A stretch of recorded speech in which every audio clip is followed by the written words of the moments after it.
सोनिया जब अपनी इंटर की परीक्षाएं पास करती है तो उसके जो नंबर आते हैं वो आते हैं 95%। चारों ओर खुशी का माहौल होता है, उसके घर परिवार वाले काफी खुश होते हैं। इस बीच में जब उसके पिताजी उससे पूछते हैं कि तुम्हें आगे चलकर क्या बनना है, तो वो बहुत ही गर्व के साथ कहती है कि मुझे आगे चल के आईएएस की तैयारी करनी है, मुझे ऑफिसर रैंक पे नौकरी करनी है। तो उसके पिताजी इतना ज्यादा पढ़े लिखे नहीं थे, तो वो कहते हैं ठीक है, हम तुम्हें आगे पढ़ाएंगे और तुम अपनी आगे की पढ़ाई जारी रखना। क्योंकि उनको भी बहुत खुशी थी, वो एक ऐसे परिवार से थे जहाँ पढ़ाई लिखाई को ज़्यादा मायने नहीं दिए जाते थे। तो उनकी लड़की जब पढ़ने में इतनी अच्छी थी और अच्छे नंबरों से हमेशा से पास होती आई थी, तो बहुत ज़्यादा वो खुश रहते थे। इस वजह से उन्होंने सोचा कि चलो ठीक है, जब लड़की कह रही है आगे पढ़ने के लिए, आईएएस अफसर बनने के लिए कह रही है, तो क्यों ना इसे आगे की पढ़ाई कराने दिया जाए। तो इसके बाद उसकी इंटर की परीक्षाएं होती हैं, रिजल्ट आता है, उसके बाद उसको तैयारी करने के लिए बाहर भेज दिया जाता है। जब वो बाहर पढ़ाई करने के लिए जाती है तो उसको एक कोचिंग इंस्टीट्यूट में एडमिशन दिलाया जाता है जहाँ पे वो आईएएस की तैयारी कर रही होती है। लेकिन इस बीच में जो उसकी माँ होती है सोनिया की, उनकी मृत्यु हो जाती है। तो सोनिया को फिर से घर बुला लिया जाता है क्योंकि घर पे कोई उसके पिता की और उसके भाई की देख रेख करने वाला नहीं था, जिस वजह से उसकी पढ़ाई कुछ समय के लिए रोक दी जाती है।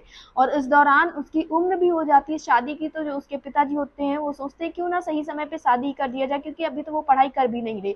लेकिन इस बात से वो मना करती है, उसको कहती है नहीं, मुझे आईएएस अफसर ही बनना है। लेकिन जो उसके घर वाले होते हैं वो एक ऐसा रिश्ता देखते हैं जहाँ पे उसे पढ़ाई के लिए रोका टोका ना जाए। तो जब वो शादी के लिए हाँ कर देती है, तो जब वो अपने ससुराल जाती है शादी के बाद, तो उसको कुछ महीनों तक तो पढ़ने दिया जाता है, कुछ महीनों तक उसे कोई कुछ नहीं कहता है। लेकिन कुछ समय बाद उसकी जो सास होती है वो उसे पढ़ाई के लिए मना करती है। वो बोलती है क्यों क्यों ना तुम घर के काम काज करो, क्योंकि जो उनका बेटा था वो भी एक सरकारी दफ्तर में क्लर्क था। तो उनका साफ तौर पे यही कहना था कि जब वो क्लर्क की नौकरी कर रहा है, अच्छा खासा कमा रहा है, तो तुम्हें पढ़ने लिखने की क्या ज़रूरत है, तुम्हें अफसर बनने की क्या ज़रूरत है। लेकिन जो सोनिया थी उसका सपना था कि वो एक बड़ी अफसर बने, देश का विकास करे, इन सारी चीज़ों में उसका काफ़ी ज़्यादा मन लगता था। लेकिन जब उसकी सास मना करती है तो वो काफ़ी निराश होती है और वो ये सारी बातें अपने पति से बताती है। तो उसका पति भी कहता है कि ठीक है, जब माँ कह रही है तो क्यों ना तुम भी नौकरी छोड़ ही दो। और इस वजह से उनके बीच में और काफ़ी ज़्यादा अनबन हो जाती है। जो उसका पति राम होता है और सोनिया, दोनों के बीच में आए दिन लड़ाई झगड़े होने लगते हैं महज पढ़ाई की वजह से। दोनों आए दिन किसी ना किसी बात पे झगड़ते रहते हैं और एक दिन हालात यहाँ तक पहुँच जाते हैं कि जो सोनिया होती वो घर छोड़ने के लिए तैयार हो जाती है। वो अपने घर पे फ़ोन करती है और कहती है कि मुझे इस घर में नहीं रहना है। जब उसके परिवार वाले काफ़ी उसको समझाते हैं, लेकिन जब वो सारी बातें बताती है कि कैसे उसको पढ़ाई के लिए रोका जाता है, उसे टॉर्चर किया जाता है घर पे सिर्फ पढ़ाई के लिए, तो उसके पिताजी भी कहते हैं ठीक है। और फिर वो अपने घर वालों के साथ, अपने भाई के साथ अपने मायके चली जाती है। और उसके कुछ दिन बाद ही जो राम होता है वो उसके घर तलाक के कागजात भिजवा देता है, वो भी साइन करके उनको लौटा देती है और वो दोनों लीगली अलग हो जाते हैं, दोनों का तलाक हो जाता है। इसके बाद से फिर जो सोनिया होती है वो अपनी आगे की पढ़ाई जारी रखती है, वो फिर से जाती है और तैयारी शुरू करती है। और इस बीच में जब वो अपना यूपीएससी का एग्ज़ाम देती है तो उसका एग्ज़ाम क्लियर हो जाता है और उसका आईएएस के पद पर चयन हो जाता है। उसकी ज्वाइनिंग होती है और उसकी ज्वाइनिंग उसी ऑफिस में होती है जहाँ उसका पति क्लर्क था। तो जब वो वहाँ पे जाती है और काम कर रही होती है, एक दिन अचानक से जब उसका पति सुबह आता है और देखता है कि उसकी नई बॉस आई है, और उनको देखते ही वो उनके पास जाता है और उससे बातचीत करने की कोशिश करता है। लेकिन सोनिया साफ तौर पे बातचीत करने से मना कर देती है, जिससे वो काफ़ी ज़्यादा परेशान होता है क्योंकि वो नहीं चाहता था कि जहाँ पे वो काम कर रहा है वहाँ पे वो लड़की काम करे। इस वजह से वो 1 महीने की छुट्टी तो ले लेता है, उसकी छुट्टी अप्रूव भी नहीं की जाती।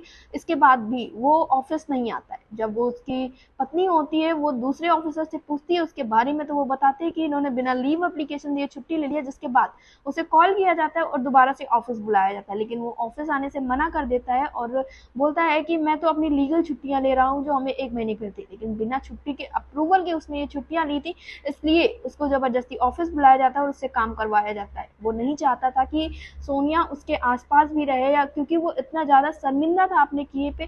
फिर जब वो ऑफिस आता है तो सोनिया उससे कारण पूछती है कि तुमने ऐसा क्यों किया, बिना छुट्टियों की छुट्टियां क्यों ली।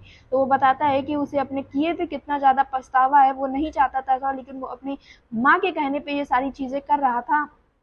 उसे आगे पढ़ने नहीं देना चाह रहा था, जबकि वो चाहता था कि वो आगे चल के आईएएस अफसर बने। और उसे ये बात भी नहीं पता थी कि वो आगे चल के जो सोनिया है वो उसी के ऑफिस में उसी की बॉस बन के आ जाएगी। इन सारी चीज़ों से वो काफ़ी ज़्यादा शर्मिंदा होता है, इसलिए वो ऑफिस नहीं आता, क्योंकि वो बोलता है मैं तुमसे नज़रें नहीं मिला पा रहा था, मैंने जो किया वो एक बहुत गलत काम किया था, तुम्हें पढ़ाई लिखाई से रोका, जबकि पढ़ाई लिखाई जीवन में बहुत ज़्यादा ज़रूरी है और तुम्हारा सपना था आईएएस बनना। तुम्हारे पिताजी से भी मैंने वादा किया था कि हाँ मैं तुम्हें आईएएस बनाऊंगा, लेकिन फिर भी मैं अपने वादे को नहीं पूरा कर पाया, सिर्फ अपनी माँ की वजह से। इस वजह से मैं काफ़ी ज़्यादा शर्मिंदा हूँ, हो सके तो मुझे माफ़ कर दो। फिलहाल तो ये सारी चीज़ें अलग होती हैं।